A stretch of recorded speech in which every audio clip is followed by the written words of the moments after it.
start. Call to order the Wednesday, July 14th, 2021 meeting of the Landmarks Commission. I will start with the roll. Ron? Present, I'm here. Alderman Steuer? I am here. Ian? I'm here. David? He is tentative. He's on duty right now. Okay. Rebecca? Here. Welcome. Thank you. And Susan? And I don't see Susan yet. So again, we do have a quorum, so we can go ahead and proceed. First item on tonight's agenda is the approval of the agenda for tonight's meeting. I would like to make a motion to revise Section E, regular business, and essentially reverse the order. I'd like to start with item 2, the certificate of appropriateness, and move the election of officers to be second. Second. We'll go ahead and take a vote on that motion, and I'll do it by roll call. Ron? Yes, approve. Alderman Steuer? Yes. Ian? Yes. Rebecca? Yeah. And I also vote yes. So the motion carries. Next item on the agenda is the approval of the minutes from the June 16th, 2021 meeting of the Landmarks Commission. Does anybody have any comments, corrections, or changes to those minutes? Hearing none, I'd ask for a motion to approve. Motion to approve. I'll second that. All in favor signify by saying aye. Aye. Hi. Aye. Any opposed? Great, motion carries. So then we're on to item E, regular business. The first item then for tonight is certificate of appropriateness 21-15. This is consideration with possible action on a design review for new windows located at 1130 South Monroe Avenue. Jason, would you like to walk us through the project? Sure, love to. It's fairly brief. At 1130 South Monroe, you see where its relative location is. There's a proposed change to the back. It's the east corner of the building. No, sorry, west. The west corner of the building. Replace some windows and remove some siding and replace some areas of siding with, last I saw, a vinyl vertical cedar-like sheathing. So here you see a picture of the house and then the two west corners as they were, where the change is proposed. So next slide, just a little bit of background information that came in. The siding component is proposed to be this. It's a vertical siding that gives the appearance of a board and batten vertical sort of sheathing, I suppose. Next slide is the two proposed window units that would replace what's here. So on the left half of your screen, I think the window opening stays about the same, but the siding is changed. And on the right side of your screen, the window opening is shrunk down to just be the upper half of what's currently there. And here I draw your attention to just a minor concern. Both proposed replacement windows are proposed as simulated divided light, and that's the fake Muntin grill sandwiched between the glass panes and only between the panes. Based on past experience, the Landmarks Commission has generally looked more favorably upon full divided light, which includes not only the grill between the panes, but a grill on the exterior and a grill on the interior. It gives you a more historic appearance and makes it harder to clean your windows. So, you know, it's a win for everybody. Going to the next slide, it's recommended that we approve the proposed changes, although I, again, call your attention to the recommendation that we require full divided light windows, not simulated divided light.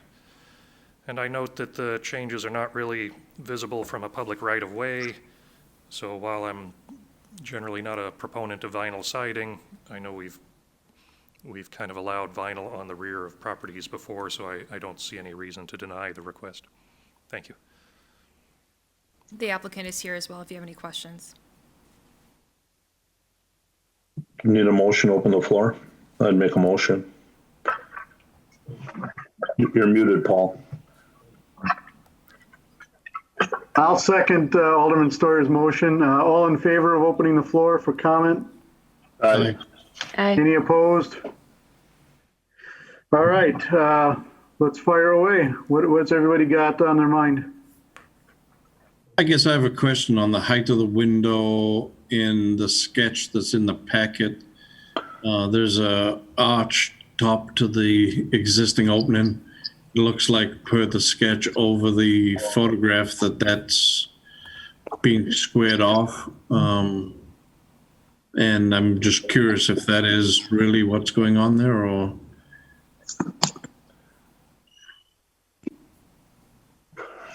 Are you asking me?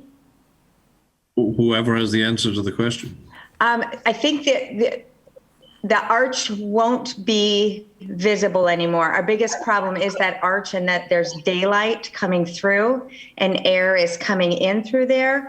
So the arch, with the way that the siding and the windows are going in, I don't believe the arch will be there anymore. I can't explain how. I just don't think the arch will be there. And then the siding will continue up above. And it's wrong about I don't remember what they're called, but we're going to do the historic mullions. They'll be on the outside and the inside. They won't be the fake stuff on the inside. Right, The grills. Sure, the true divided light also has a third component.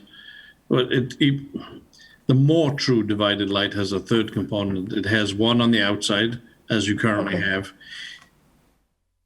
and glass panels. So there's generally one between the two sheets of glass. Okay. And then there's one on the inside as well. So when you're looking at it from outside, looking up, just like in the photograph, the upper right photograph, you're not looking up and between what's on the outside and what's on the inside. It looks like it's a true member that runs right the way through the glass, even though the glass runs through. Okay. So, yeah. Also, Rachel, if you could give your name and address just for our public records. Sure. Rachel DeSalvo at 1130 South Monroe in Green Bay. Thank you. Rachel, what's the intention for the siding? Right. We've had a really hard time finding anybody that can do the replacement of the stucco.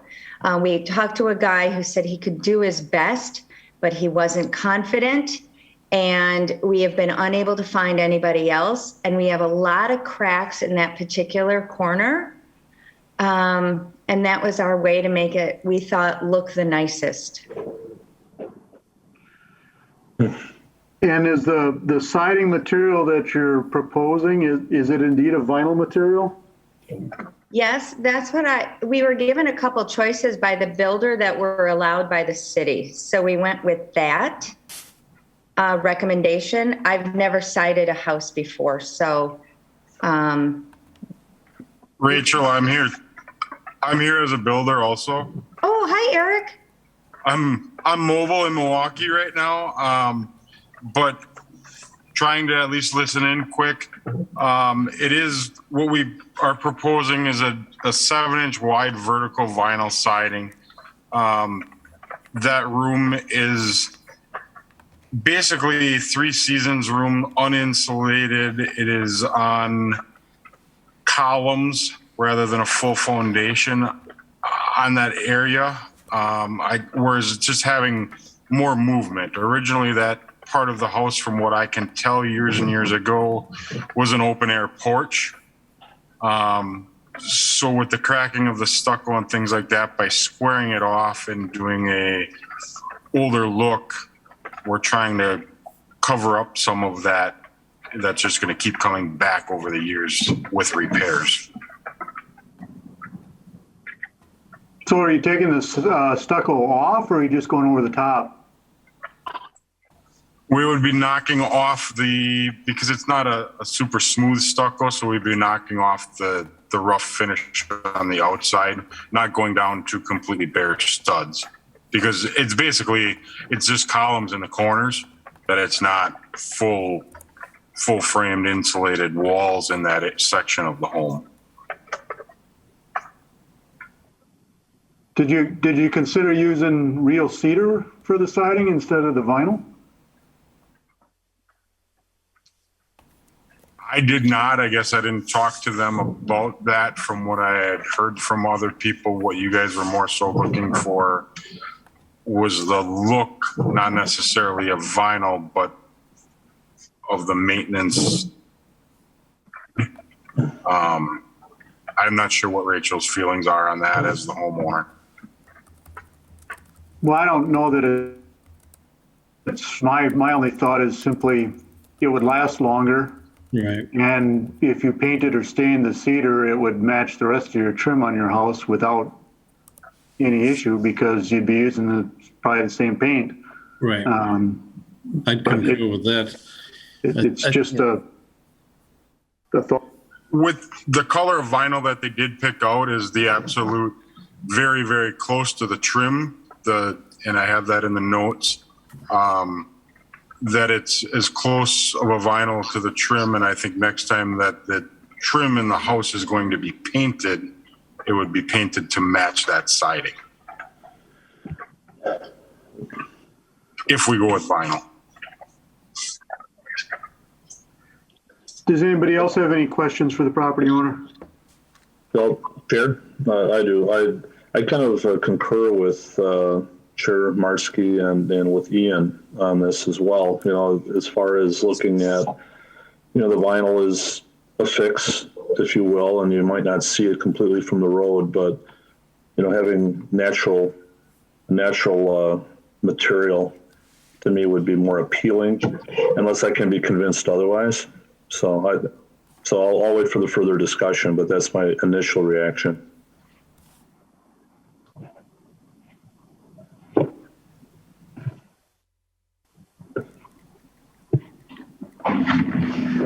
Anybody else have any questions or comments?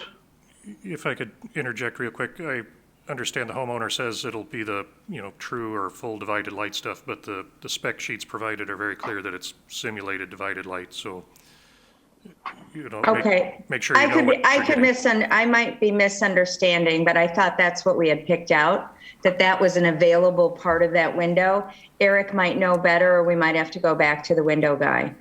But it wasn't the inner. Yep, right. We didn't pick the one that was on the inner. Yep. That's the one that's listed on your quote, though, so be Okay. careful is my advice. All right. We got a lot of different quotes, and that is not the right one then. One question, I guess, Jason, I had for you, or just a clarification, from what I'm understanding, it does not feel like this portion of the residence is original to the house. Is that a fair statement? You know, the whole house has got a unified stucco appearance. I'm using the wrong term. I'll call it like a cottage cheese texture to it. Based on the form of the house, it looks to me like it was likely an open back porch at one time, but the stucco job currently there is so uniform that it kind of obfuscates what you're looking at, right? It's not entirely clear. So I'm much more receptive, I guess, to changes on something like that where it seems to have been changed in the past.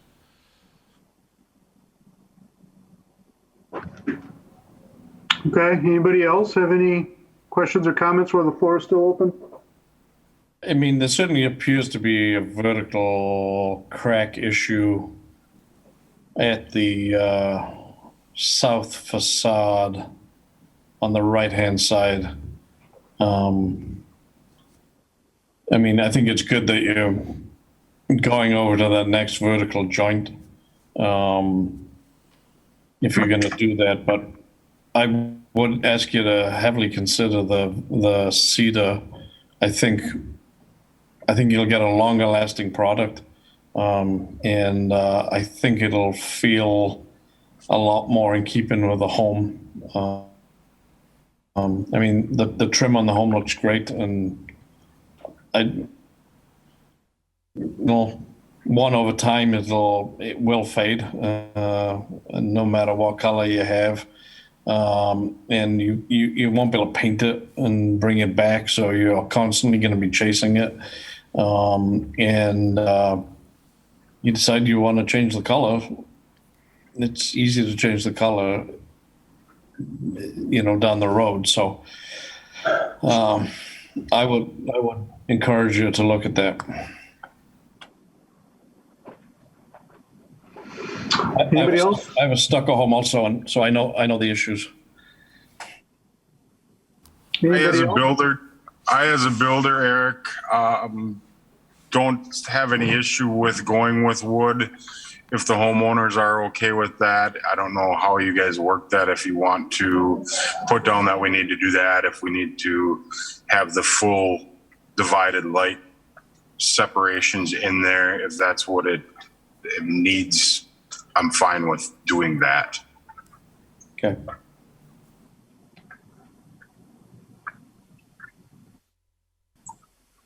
I would concur with Eric's statement there as well. I'd support that.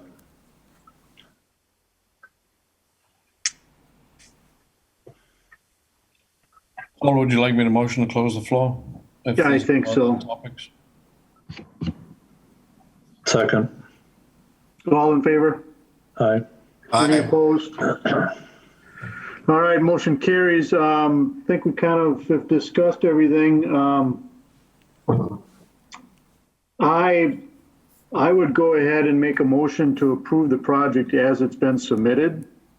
It's my suggestion or advice or whatnot to the homeowner would be to consider maybe changing the siding material, but because of the location on the residence, on the backside, not facing the street, and the fact that this is probably an open porch that was enclosed sometime after the original construction of the building, I don't see the way the thing is proposed as being detrimental to the property.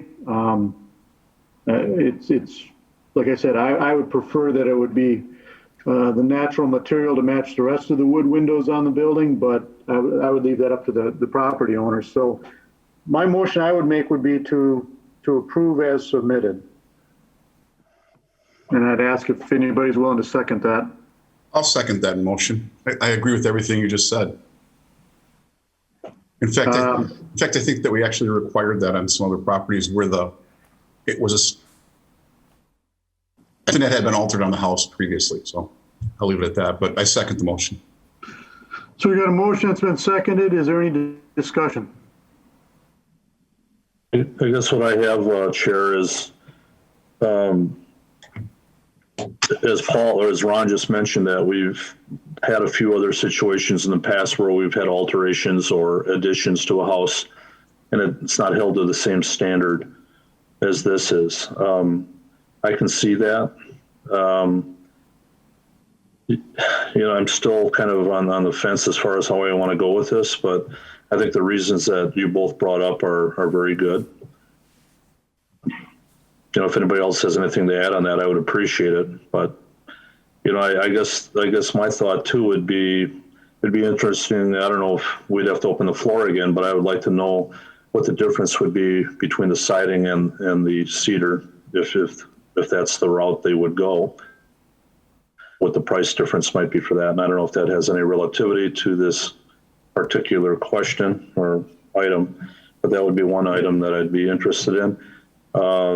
Ian brings up some good points about the windows. I don't know with the way the split is, if we can approve, if we end up approving the vinyl siding, but not the window, maybe having the window done a little bit differently. I don't know if that's a possibility as well. So I'm just throwing that out there.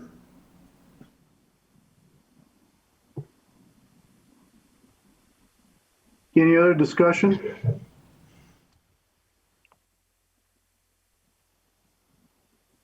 Paul, so for clarification, your recommendation is to approve as proposed with encouragement of the owner to consider the alternate discussed.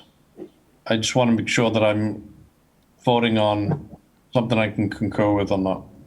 Yeah, my motion was just encouraging them to consider cedar siding in lieu of the vinyl as part of the motion.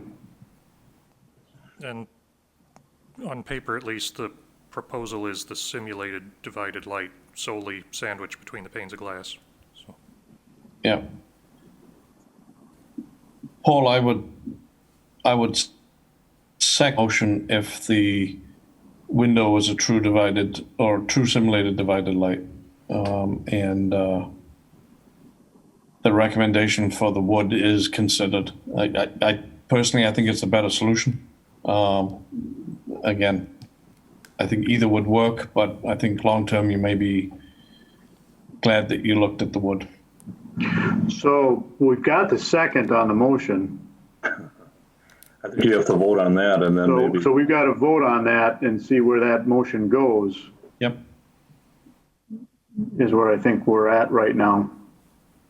So I guess for the committee members, is there any other discussion? This is Rebecca. I'll just chime in that in my mind, going forward with the owner's option to do cedar, but encouraged, I think is a good way to go forward. I personally would probably prefer cedar, but without knowing the fact or any of those other details, I feel like it's too much to require it. And from what I've heard here in the discussion, would feel more comfortable with the window being the full and not the partial.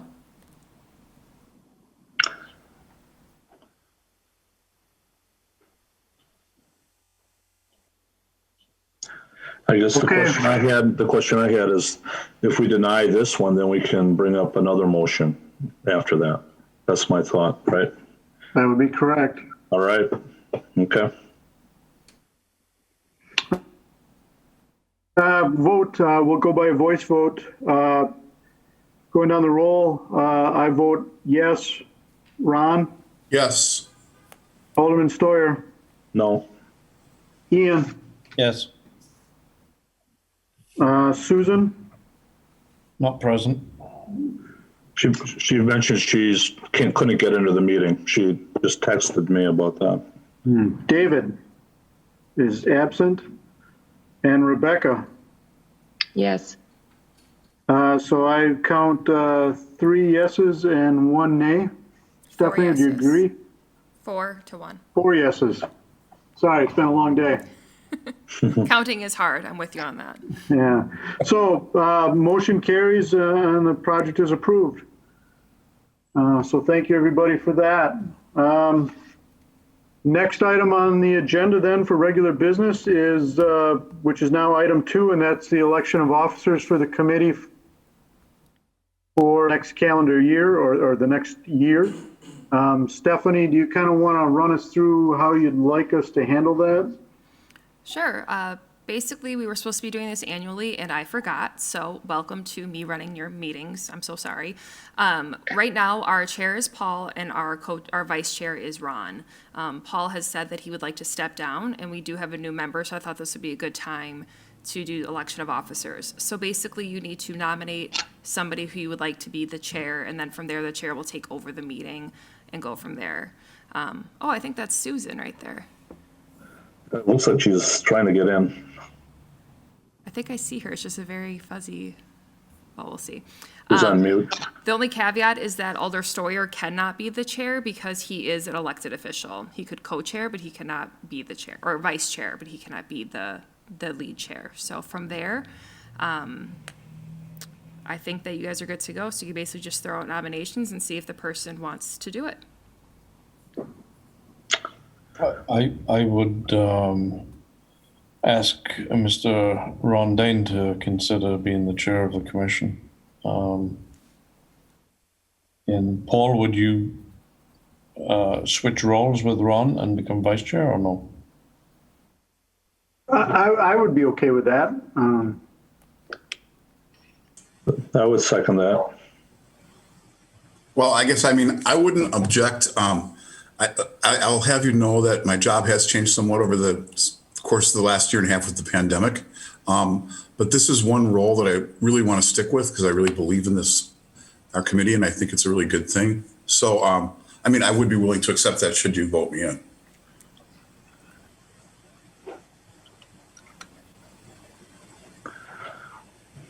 Any other Nominations? nominations that anybody wants to put out? Just a point of conversation, I guess I would bring. I'm somewhat reluctant to act on this tonight simply because David's not present. I was hoping we'd have attendance of the full committee because, quite honestly, I would be hopeful that David doesn't have a desire to potentially hold one of the two positions, and I guess I just don't know that. From what I understand, I don't think that he does, but if you wanted to hold it, you're welcome to. For this meeting. Hi, Susan. I've never had to use one before. I don't know if she can hear us. Susan's on a spaceship. Yeah, she's on a spaceship. So if you did want to hold to make sure that David's available and that Susan's able to hear the conversation, you're welcome to hold till next meeting. It's really up to you since you wanted to step down.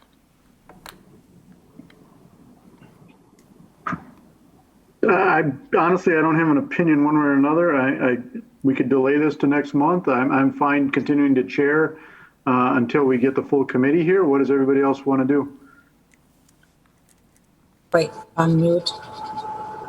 I mean, you make a good point there about David. I mean, he might really, very sincerely want to do the role. Is there any way we could, speed it up and have a special meeting just for this one issue?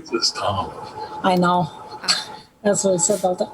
This is Susan. Can you hear me? Yes, we can hear you. And Oh, it's been an arduous process.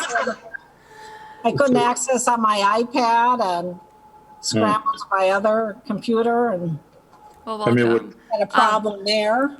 I don't want to speak for David, but I know that with his firefighter schedule, he probably would not want the chair position, maybe vice chair, but he doesn't have the dependability of making sure that he can go to all the meetings. So I wouldn't think that he would want to be the chair. He didn't say anything when he told me he might not be available.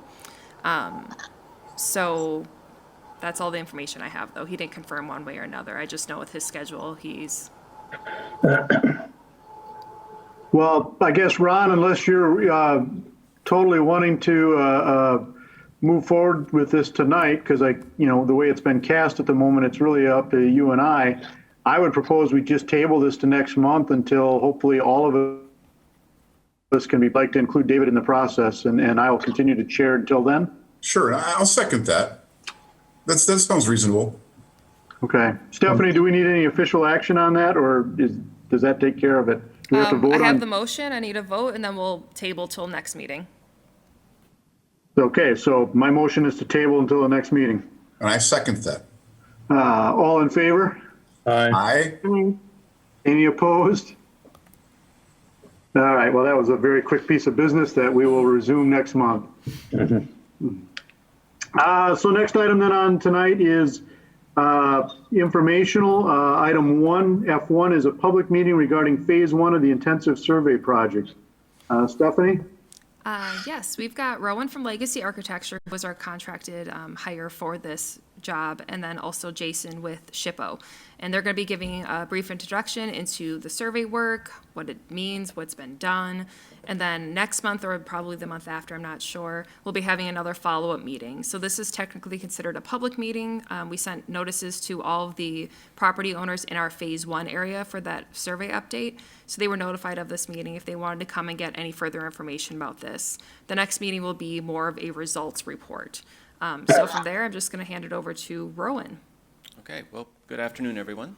My name's Rowan Davidson. I'm with Legacy Architecture. As Steph already said, we're working with the city of Green Bay on the first phase of an intensive survey. These intensive surveys are generally used not only to record the historic resources within a given community, in this case Green Bay, but also to identify properties which are potentially eligible for the National Register of Historic Places. Sorry about that. Just trying to share my screen with everyone.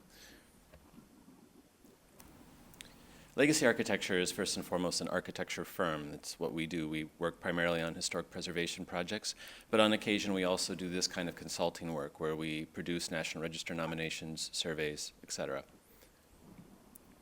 The first phase of the survey is on the west side of the Fox River. It's the old Fort Howard neighborhoods and the industrial areas to the north and south of them, and is probably the first of proposed 8. To talk a little bit more about what an actual survey includes, we go about documenting properties' location, names, usually their buildings, houses, and so on, their use, their style, their exterior materials, and take a picture of every single one. We've actually already conducted the field work for the first phase of the survey and recorded about 850 properties. However, not all of them, are necessarily eligible for the National Register of Historic Places. The report includes maps, and we rely on historical research, which is kind of in process at the moment, where we will visit the Wisconsin Historical Society, the local area research center at UW Green Bay, the local resources here with the city, and of course, the Brown County Central Library. Once this research process is done, we then write the report, which includes a general history of that specific community. In this case, the first phase covers the old Fort Howard neighborhoods, but then also the rest of the city as well. And as I said before, the purpose is to evaluate these resources. Again, mostly buildings, but sometimes other things as well, like ships, water towers, streets, etc. And the criteria for evaluating properties for the National Register are the following. The first kind is criteria A, associated with significant events. This basically means something which happened in history. Criteria B is associated with significant persons. Someone lived there, someone worked there, etc. Criteria C, by far the most common, represents an architectural type, period, method, or master, basically an excellent example of whatever the property's architecture is. Criteria D, far less common, though this may come up in Green Bay, is a property which has or may yield important historic or prehistoric information. This is usually left to archaeological sites, of which there may actually be a few here. The results then are reviewed with the Wisconsin Historical Society. The SHPO, Dinah Pinkunis, actually was with us today reviewing our findings. The final survey report, usually pretty long, including maps and so on, photos, is divided into chapters. These chapters are kind of predetermined. They're sort of the standard across the country, and they're kind of listed here on this page. They cover not only architecture, of course, which is by far the largest chapter, but also properties which are related to religions, like churches, education, schools, and so on. In the area that we surveyed today, that we went over today, quite a lot of industrial sites were visited. And that chapter will probably be quite large for this portion of the survey. And that's pretty much it. We've only begun, and hopefully in the next meeting I'll have a lot to share with you for properties which have been deemed eligible for the National Register. And if you have any questions or comments, please let me know. I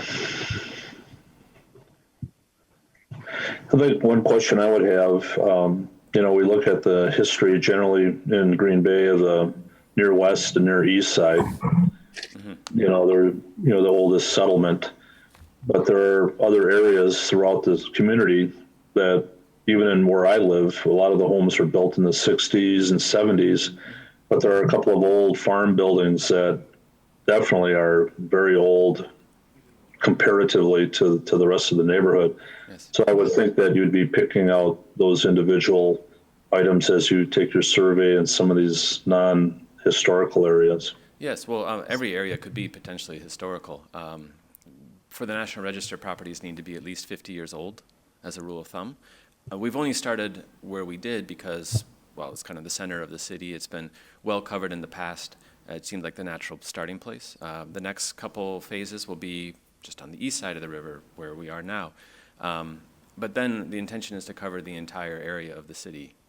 And subsequent phases will deal with, say, the ranch neighborhoods on the far west side, old Preble, areas like that. All of it will eventually be covered.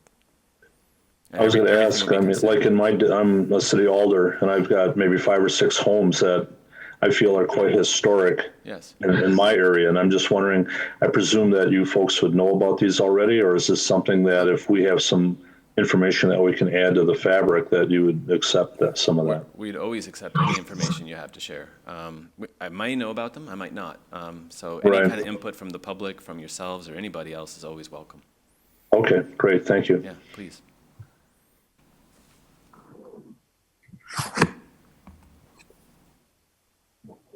Jason, I don't know if you wanted to introduce yourself and Sure. Yeah. My name is Jason Tisch. I'm with the Wisconsin Historical Society at the State Historic Preservation Office. Our role in these surveys is primarily funding and kind of coordinating. So just to run through what I had prepared, I don't have a PowerPoint slideshow or anything, but I just wanted to just kind of put this survey into a context. Say was certified as a certified local government under the federal CLG program in, I think it was 2019 or 18. You and I do. I think it was 2019. You're one of the more recent certified governments. That status gives the city and any CLG in the state access to grant funding, federal grant funding through our office. We get grant funding every year from the National Park Service. We have to share a certain percentage of that with certified local governments throughout the state, of which there are 73. So Green Bay was awarded a grant from this office in 2019 to conduct this survey in just this area. And this, as Rowan mentioned, the city has been divided up into areas that will eventually be surveyed under the strategy that you've developed. And I just wanted to talk about for any residents who might be here, what the survey looks like on the ground. And Rowan mentioned that the field work for the survey has already been done. But for anyone who might be curious about that, who might be a resident in the neighborhood, fieldwork looks like a couple of people. Oh, there's the, Rowan just put up, Stephanie just put up the proposed. I forgot we had this, sorry. Yeah, so the Stephanie, which was it? Was it area 1 that was just completed? Yes. Okay. Yeah, so nine phases will, 9 areas of the city will eventually be surveyed, which will cover the entire city. So back to what the survey actually looks like on the ground, and as Rowan said, that they've already done the field work for this phase, but for the rest of the phases in the upcoming years, the field work looks just like Rowan and maybe another person driving around neighborhoods. Every street, looking at every property in the area, maybe getting out and taking photos, taking some notes.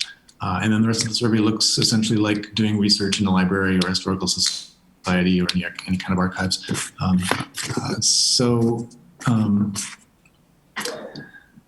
Let's see. So what's the results? Rowan has touched on the results here a little bit. But the result report, which Legacy Architecture will be finalizing and publishing eventually. And that survey report then becomes essentially a planning tool for the city to know what's out there in terms of historic resources, cultural resources that can, according to your Green Bay's Historic Preservation Plan, identifies remaining historic resources, links resources with recreational activities, the things that, the goals that are in your historic preservation plan.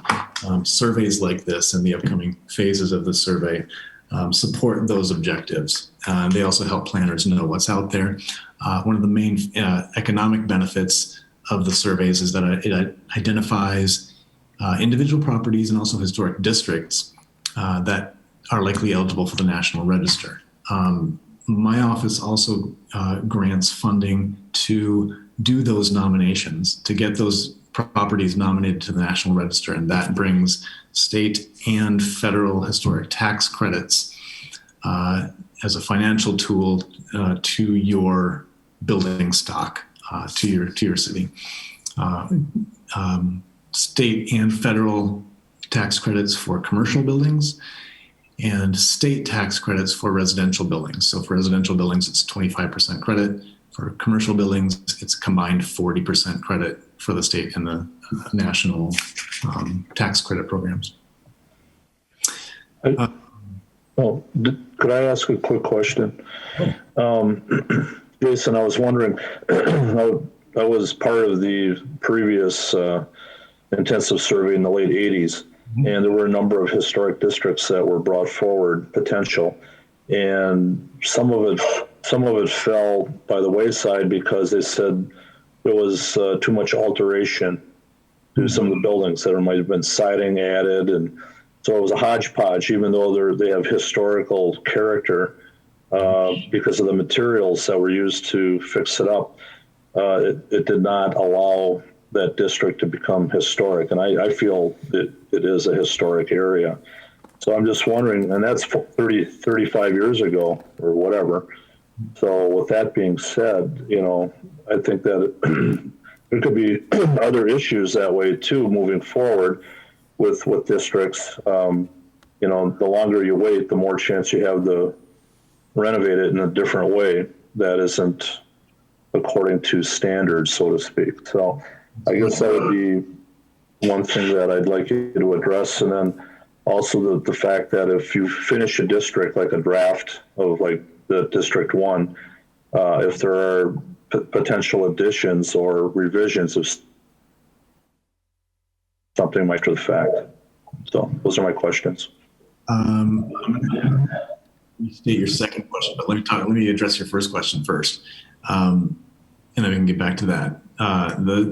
Yes, historic materials is a significant component of what Rowan and Legacy and any consultant is going to look at, because the criteria for eligibility for the National Register are sensitive to historic materials.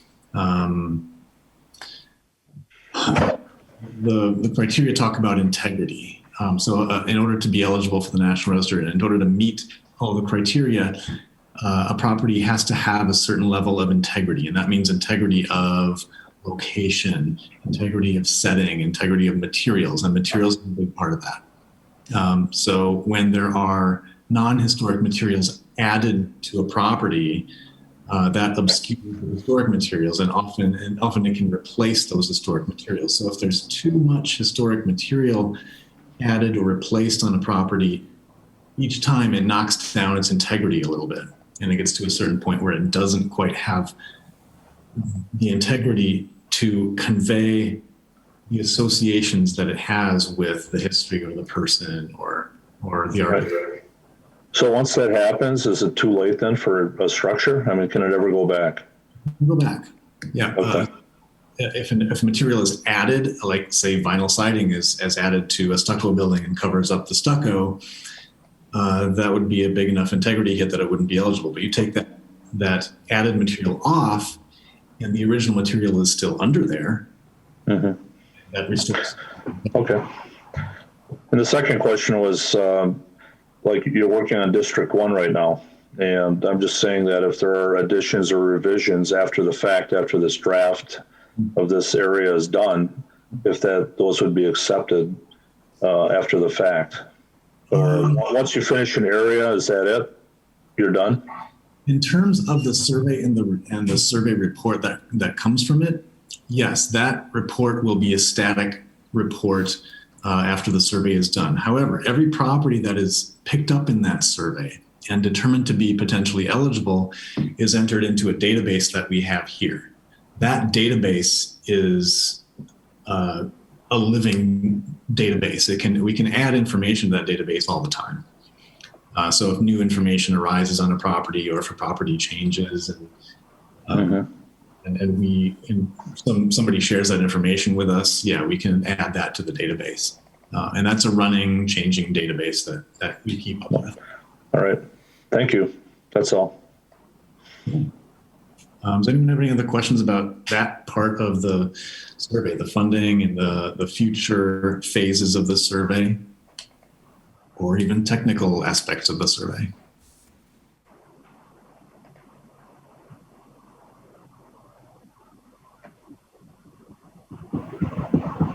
strategy is to eventually survey all of these survey areas, proposed survey areas that Steph showed earlier. You've already laid the groundwork for the next phase. The city has submitted a letter of intent to apply for a grant for the upcoming grant cycle to do another section of that survey, another proposed survey area. So you're kind of following through on that strategy, and that's a good thing. I guess one other question I had is if we had additions, do we go through Stephanie and Jason in our office, and then they will forward that, or what would the line of command be? That's the line of command that makes sense, because I have pretty regular contact with Jason, and he can easily share updates with me in terms of properties that are demolished or changed, or if there's new research that comes to light. Okay. Thank you.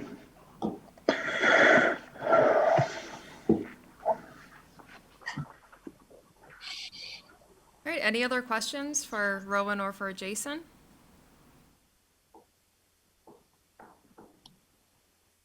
Cool, well, I think that's it then. Thank you guys for coming. Thank you. Thank you. Thank you, gentlemen. We look forward to seeing your work. Next item then on the agenda would be staff level certificate of appropriateness applications. We had one question mark. Yes, it was this one. 1 second, please. We had a roof. Yes, a roof remodel. The roof. This one we caught mid re-roofing, did a stop work order, and then they applied for COA, and that was turned around within 24 hours. So the roof at 721 South Monroe. Yeah, Stephanie, despite the stop work order, it was still going before you had. Yeah, I saw, but it was after 4:30, so I closed my eyes. So It didn't slow them down a bit, so. we tried our best, though, guys. We try. But yeah, we approved that. That got a new asphalt shingle roof. They gave us a sample of the old asphalt shingle and the new asphalt shingle, and kind of had a hard time telling them apart, so. They did good without us. So that's it. That was the only staff level one. Item F3, raise and repair orders and demolitions. There's one, 1344 Doty. Here you see it, soon you won't. The foundation, per the raise repair order, should be stabilized, and the exterior and structural walls should be straightened. I can't say is that I observed any of these issues, but that's what it says. I found no issue with losing the house, but, always a shame, right? So. That was it, just the one. Okay. Item F4 is a staff update. I have one good story, I suppose. The Bellin Building, here on the left, you see what it was when it came to this commission last month. And on the right, you see what it is today, or a couple days ago. If you squint just right on my screen, you see it's a lot cleaner. And they got rid of that electrical box on the right side of the name. So I've got like 6 close-up views. See how shiny and clean it is. I saw some silicone caulking filling up certain holes that had been visible before. It looks really nice.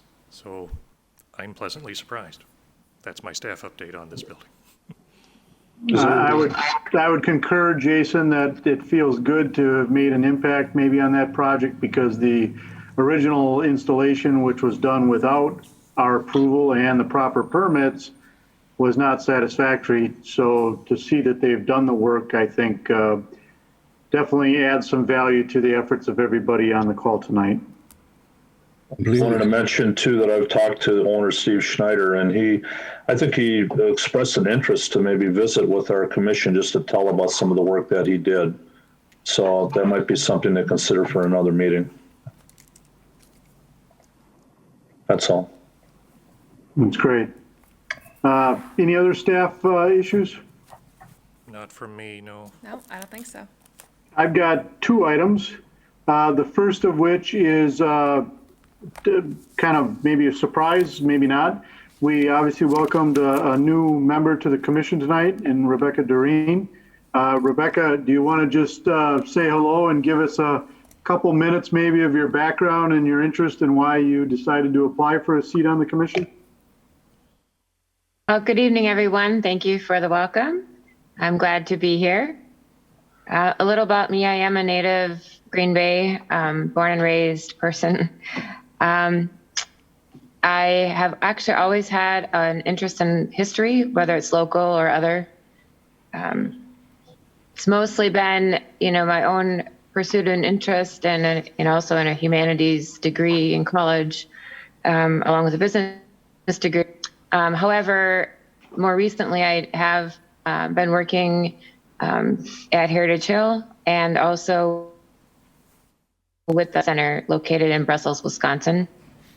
And so in both cases, I have roles relating to programmatic and interpretation and, of course, research and telling history, but then also additional for the Belgian Heritage Center, strategic roles and PR and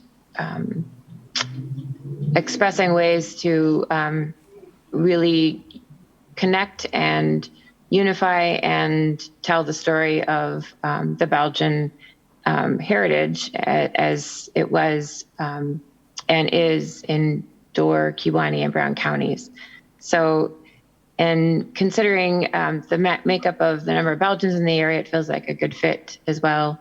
And certainly, the area where the center is also historic, and I've actually personally always had a novice interest in architecture, and why people do the things they do for architecture. So anyways, just a little just in background. I've been very involved in the community for really my entire life with various issues and organizations and nonprofits as well. Well, thank you very much for volunteering your service to this commission, and welcome. Okay. Thank you. The last item on tonight's agenda would be the date of the next meeting, which is set for Wednesday, August 18th. Question I would have for Stephanie is, when would we anticipate being able to meet in person again? Did you see my eye rolls? So the city council is trying out a hybrid model. We were supposed to get a report by July of if everyone was to be switching to that model. We have heard nothing. So it could be as soon as the next meeting. It could happen next year. I have literally no idea at this point. If they do a hybrid model, you would still have to have your own computer or tablet here, so that way you could still log on, but you would just be in the seats and mic'd up like we are in this room. So I don't know how fast they're hoping to transition all of our committees, but as soon as I know, I'll pass it along. But again, we were supposed to find out 2 weeks ago, and I'm not sure yet. Wasn't one of the problems, Stephanie, that there's multiple meetings at the same time? Yes. And you have to record each meeting separately, and I think there was some issue with that. Yes, for social distancing, chambers seems to be the only logical solution. The next biggest room is 604, which we used to meet in, but there probably isn't enough space if any members of the public come. So for us, less of a problem because we usually only get applicants. We don't really get a lot of people coming in to listen. Unfortunately, I think we do cool stuff. So for us, we don't have any other conflicting meetings. I purposely moved this so we wouldn't have conflicts with using chambers, but all of our other meetings are stacked on top of each other pretty generally on Mondays and Tuesdays. So I haven't heard if anyone needs to change anything or if they want us to try doing hybrid, but we'll see. Do we have any preference here? Do you prefer to stay virtual or do you prefer to come in? I've come in for council. We've already come in person, and we've had the hybrid, and it was refreshing, to say the least. So I would say that sooner than later, it would be nice to somehow get together in person. That's just my wish. Whether or not we can do it or not is another point. I think meeting. Okay. I'm okay with the Zoom unless I have problems like I had today. So I like the in-person too, but I understand if they want that to be a while. All right, well, we'll just wait patiently to see where that goes. But in the meantime, we're slated for Wednesday, August 18th. So if there's no further business, I'd look for a motion to adjourn. So Motion to adjourn. Bill? second. All in favor? Aye. Any opposed? Meeting is adjourned. Thank you, everybody. We'll see